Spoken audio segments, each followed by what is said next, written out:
Everyone, मैं मनु गुजारे आर्य knowledge point YouTube channel के माध्यम से आप लोगों के बीच में लगातार हर रोज जो है 11th और 12th हिंदी मीडियम और इंग्लिश मीडियम दोनों की ज्योग्राफी के जो मैटर हैं, चैप्टर्स हैं, उनको लगातार आप लोगों के बीच में ला रहा हूँ। तो आपको अच्छे लग रहे होंगे, तो आप सभी लाइक करें, वीडियो को सब्सक्राइब करें। जो और आपके साथ के जो लोग हैं या बच्चे हैं जो आपके चित परिचित है, वो भी इसका फायदा उठा सके। तो आप लोग सभी वीडियो को शेयर जरूर करें, लाइक करें, और आपको जो अच्छा लगे या जो कोई कमी तो आप उसमें कमेंट करके मुझे बताएं, जिससे कि मैं और ज्यादा सुधार करके आप लोगों को अच्छे से अच्छे कर सकूं, अच्छे से अच्छे जो वीडियोज प्रोवाइड करा सकूं, और जिससे कि आप और से और ज्यादा फायदा उठा सकें। मैं आपका मनोज आर्य, आर्य नॉलेज पर। देखिए बच्चों, class 11th English medium lesson number 6 आज आपका स्टार्ट हो रहा है, सॉइल। ठीक है, तो इसमें हम देखेंगे कि सॉइल जो होती है, सॉइल को बोलते हैं मृदा। क्या बोलते हैं? सॉइल को बोलते हैं मृदा। यहाँ देखें हम, soil is the mixture of rock, यानी कि चट्टानों का एक मिश्रण है। रॉक, डिबेरी एंड ऑर्गेनिक मटेरियल, जो जैविक पदार्थ, ऑर्गेनिक मटेरियल जैविक पदार्थ which develop in the earth surface, जो पृथ्वी के ऊपरी धरातल पर, अर्थ सरफेस पर क्या होते हैं? बनते हैं। The major factor of affecting, यानी कि जो मुख्य कारक है प्रभावित करने वाले, the formation of soil are relief. ठीक है, मटेरियल, क्लाइमेट यानी कि क्षेत्र की जलवायु, ठीक है, ये सब प्रभावित करते हैं। वहाँ की जो रिलीफ, वहाँ की बनावट है। पेरेंट मटेरियल यानी कि जो जनक चट्टाने हैं, वहाँ का जो क्लाइमेट है, और वेजिटेशन यानी कि वहाँ की वनस्पति, and other life forms and times, ये सब क्या होते हैं? ये प्रभावित करते हैं। क्या करते हैं? प्रभावित करते हैं। ठीक है, आगे हम देखें तो इसमें हम देखें, if we dig a pit on land and look at the soil, we find that it consist of 3 layer which are called horizons.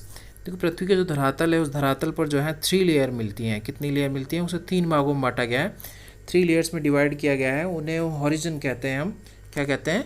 Horizon कहते हैं। ठीक है, आगे देखें क्लासिफिकेशन ऑफ सॉइल के बारे में क्या बताया गया है। मृदा निर्माण की अवस्था है, यहाँ देखें क्लासिफिकेशन ऑफ सॉइल जो बताई गई है। ठीक है, भूपरपट्टी पर जो है, यानी कि ये जो, तो इसमें सबसे पहला जो क्लासिफिकेशन ऑफ सॉइल में किया था, ancient time soil used to be classification in two main groups. कितने ग्रुप्स में बांटा गया? 2 मेन ग्रुप्स में बांटा गया। कितने? 2 मेन ग्रुप्स में बांटा गया। और वो कौन कौन से ग्रुप हैं?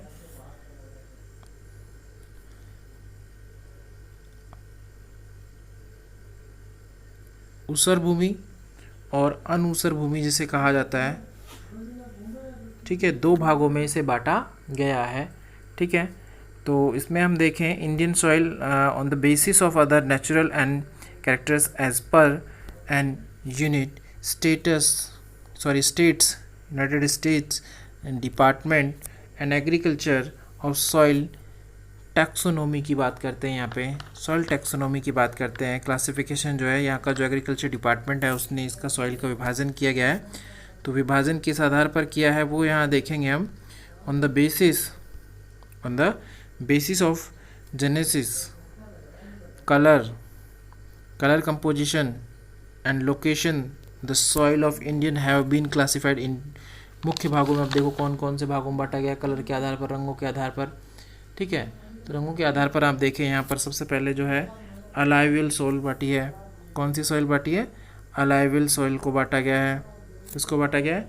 अलाइवियल सॉइल है, ब्लैक सॉइल है, रेड एंड येलो सॉइल है, लेटरेट सॉइल है, एरिड सॉइल है, सलाइन सॉइल है, पिटे सॉइल है, फॉरेस्ट सॉइल है। तो ये आपके मुख्य जो 8 भागों में इसे बांटा गया है। ठीक है, फॉरेस्ट सॉइल लास्ट में आ गए हम।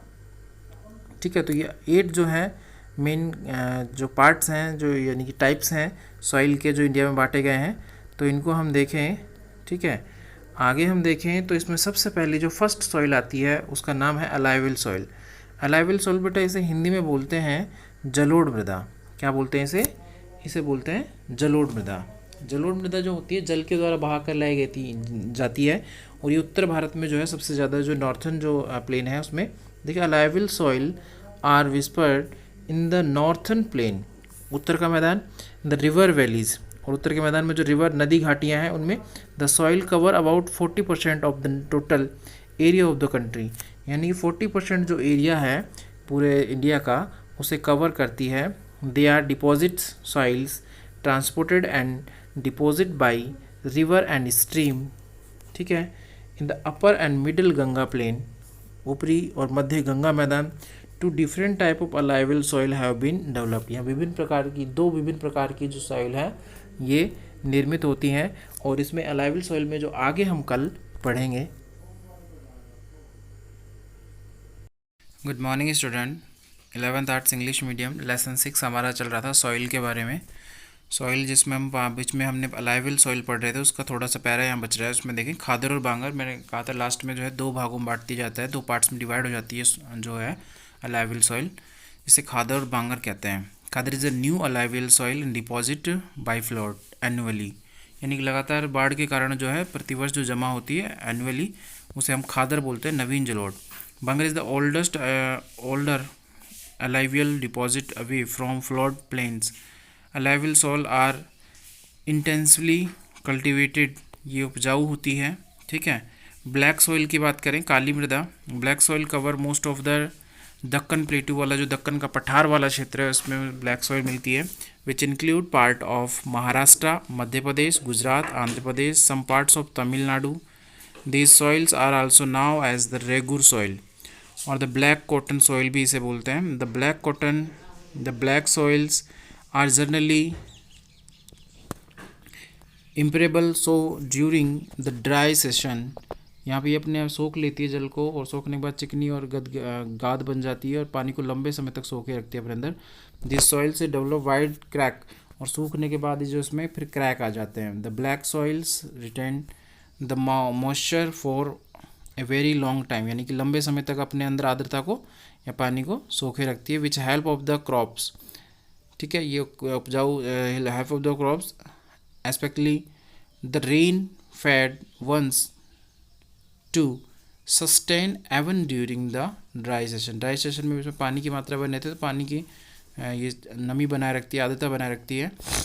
काली मृदा जो है कपास के लिए प्रमुख मानी जाती है। आगे देखिए रेड अलाइवल सॉइल की रेड येलो सॉइल की बात करें।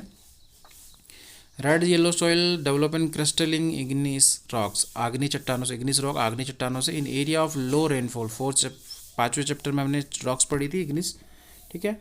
लो रेनफॉल वाले जो एरिया हैं उनमें the eastern southern part of India, Deccan प्लेटू, the western Ghat, long extend of area is occupied by red loamy soil.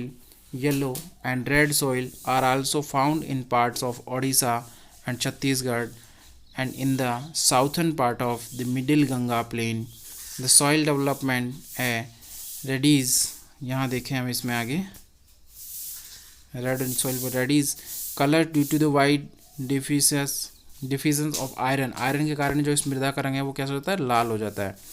Iron in crystalline and metamorphic rocks जो हैं they are generally poor in nitrogen की कमी होती है, phosphorus की कमी होती है और ह्यूमस की कमी होती है इसमें। लेटराइट सॉइल, लेटराइट मृदा has been drive from the Latin word जिसको कहते हैं लेटर, और later means which means brick, brick मतलब ईंट होता है लेटर का मतलब। The laterite soil develop in area with high temperature and high rainfall, जो एरिया होता है वहाँ पर ये मृदा बनती है, ठीक है। आगे हम इसमें देखिए आज हम जो है वो पढ़ेंगे सॉइल के टाइप्स जो हैं।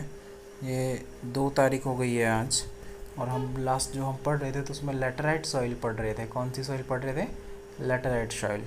तो लेटराइट सॉइल जो होती है लेटर शब्द से बनी है, ठीक है, और जिसका मतलब होता है ब्रिक्स यानी कि ईंट। Laterites are not suitable for cultivation, ये कृषि के लिए उपजाऊ या उपयोगी नहीं होती। Red laterite soil in Tamil Nadu, और ये कहाँ मिलती है, Tamil Nadu, Andhra Pradesh and Kerala are more situated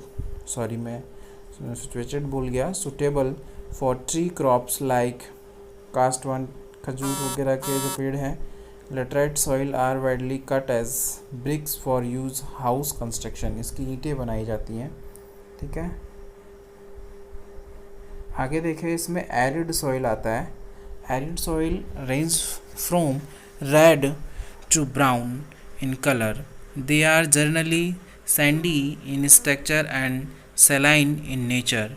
In some areas, the salt content is so high. इसमें देखिए ये एरिड सॉइल होती है, रेंज फॉर रेड ब्राउन और कलर होता है इसका, और generally sandy in the structure of saline in nature, ठीक है। इन सम एरियाज ये मुख्य क्षेत्र में ऑब्टेन बाई एप्रोटी देन सलाइन वाटर, जो लवणीय वाटर जो होता है, सलाइन वाटर जो होता है वहाँ पर ये मुख्य। These soils are poor in and content little humans हो गए, little humans and organic humus होगा इसमें, little humus and organic matter जो होते हैं इसमें बहुत ही कम होते हैं एरिड सॉइल में। सलाइन सॉइल यानी लवणीय मृदा देखें, इसमें खारी सॉइल होगी बिल्कुल ही। They are also known as the usar soil. Usar soil saline soil contain in large proportion of sodium, इसमें नमक की मात्रा ज़्यादा होती है, potassium and magnesium and thus they are infertile and do not support any vegetative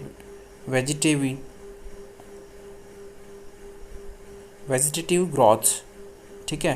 saline soil are more whispered in western Gujarat, कहाँ मिलती है? वेस्टर्न गुजरात के delta of the eastern coast and Sundarban area of West Bengal, in the run of Kutch, दलदली जलो होती है भूमि, Ramsar Kutch जिसे मैं कहें कच्छ ऑफ रन है जो, in such area especially in Punjab and Haryana farmer are advised to add gypsum to soil। जो लवणता की समस्या होती है, सलाइन की समस्या होती है, उसे जिप्सम डाल के कम किया जा सकता है। The problem of salinity in the soil, और उसको क्या किया जाता है? कम।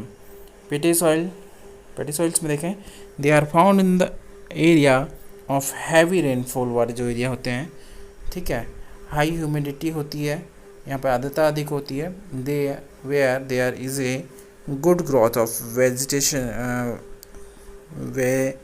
Vegetation thus large quantity of dead organic matter जो होते हैं इसमें accumulated in these areas, इसमें dead जो यानी जीवाश्म जो होते हैं अधिक होते हैं।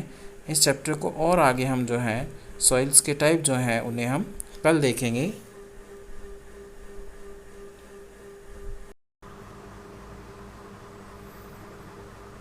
मॉर्निंग स्टूडेंट, देखिए लेसन नंबर 6 हमारा चल रहा था और उसमें हम पढ़ रहे थे जो है पेटी सॉइल्स में आप देखें उसे कहा जाता है पीटमय मृदा और पीटमय सॉइल कहा जाता है, और उसमें हमने देखा था।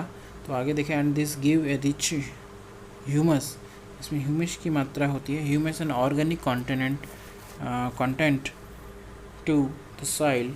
Organic matter in this soil में go even up to 40 to 50, यानी कि 40 से 50% जो इसमें हुई वो मात्रा होती है। This soils are normally heavy and black in colour, ये ब्लैक कलर की होती है। 40 से 50% जैव पदार्थों की मात्रा होती है इसमें, ठीक है, और कलर इसका ब्लैक होता है एक तरीके से, देख सकते हैं काली सी। They occur widely in northern part of Bihar, मुख्य रूप से जो उत्तर बिहार जो क्षेत्र है उसमें, southern part of Uttarakhand and the coastal area of West Bengal, Odisha and Tamil Nadu वाले क्षेत्रों में ये स्टेट्स में मिलती है। आगे देखें तो फॉरेस्ट सॉइल की बात करें, फॉरेस्ट सॉइल जो है इसमें लास्ट सॉइल टाइप्स आ रहा है वन मृदा। As the name of suggestion, forest soil are formed in the forest area where sufficient rainfall is available, ठीक है, वर्षा वाले क्षेत्रों में ये मुख्य रूप से पाई जाती हैं।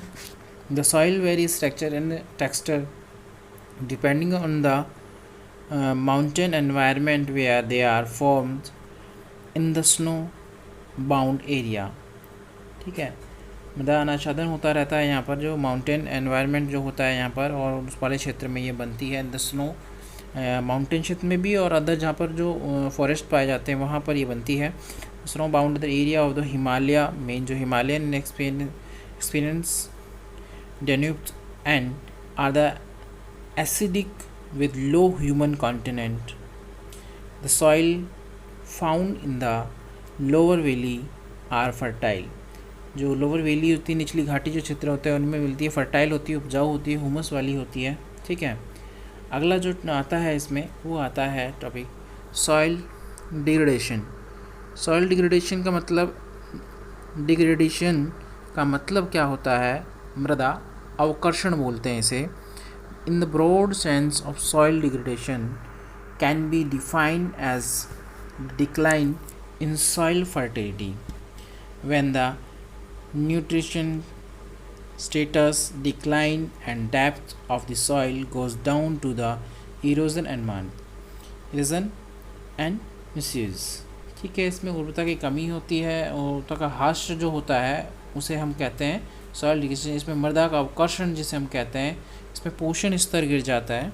ठीक है, फर्टिलिटी होती है वो कम हो जाती है, न्यूट्रलाइजेशन जो होते हैं वो कम हो जाते हैं और इस उपयोग का जो मिसयूज होने लगता है, इरोजन होने लगता है, अपर्दन में दुरुपयोग के कारण ऐसा होता है। ठीक है, अगला आता है सॉइल इरोजन। सॉइल इरोजन का मतलब होता है मृदा का अपर्दन। क्या होता है? मृदा का अपर्दन होता है। The distribution of the soil cover is describe as soil erosion, the soil forming process and the erosion process of running water and winds. ये जल और वायु के द्वारा simultaneously wind and water are powerful agents to soil erosion। मुख्य रूप से जो हवा और पानी होता है ये erosion के लिए यानी कि अपर्दन के लिए मुख्य कारक होता है। erosion cause of their ability to remove soil and transport it। wind erosion is significant in arid and semi arid region।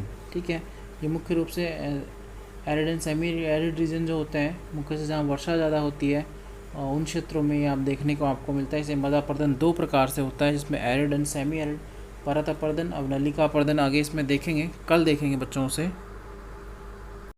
दिमाग खराब होना।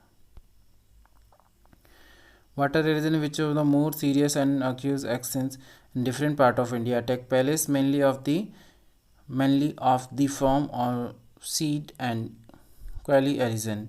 मुख्य रूप से जो मनुष्य जो है यहाँ पर देखें वाटर के द्वारा जो है एरिजन सबसे ज़्यादा यानी कि अपर्दन सबसे ज़्यादा होता है in the form of seed and gully arisen.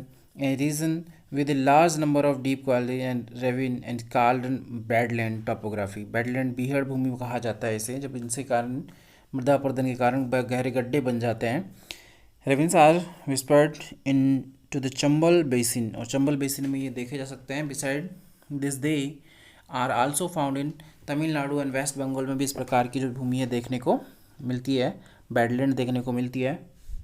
आगे इसमें देखें तो सॉइल एरोजन की बात करें, soil erosion the serious problem of Indian agriculture and negative effects are seen और अदर शेपर्ड्स आल्सो स्फीयर्स।